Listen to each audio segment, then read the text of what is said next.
Hi friends, I'm Ankit and today I will show you how to view scheduled tweets on Twitter. Friends, due to any reason if you want to find all the scheduled tweets on Twitter, then you simply need to open your web browser.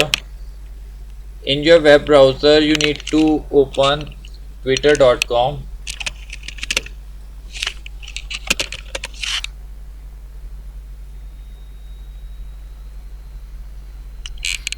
I am already signed in my Twitter account.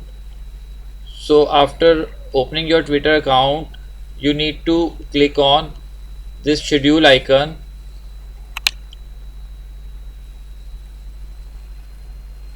Now again click on this schedule icon.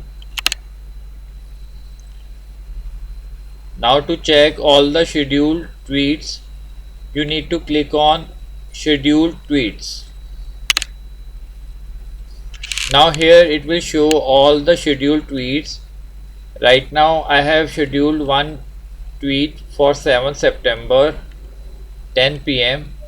So friends, like this you can very easily view all the scheduled tweets on your Twitter account. I hope you find this video useful. If you like the video, then press on like button and don't forget to subscribe our channel and press on bell icon to receive email notifications free of cost.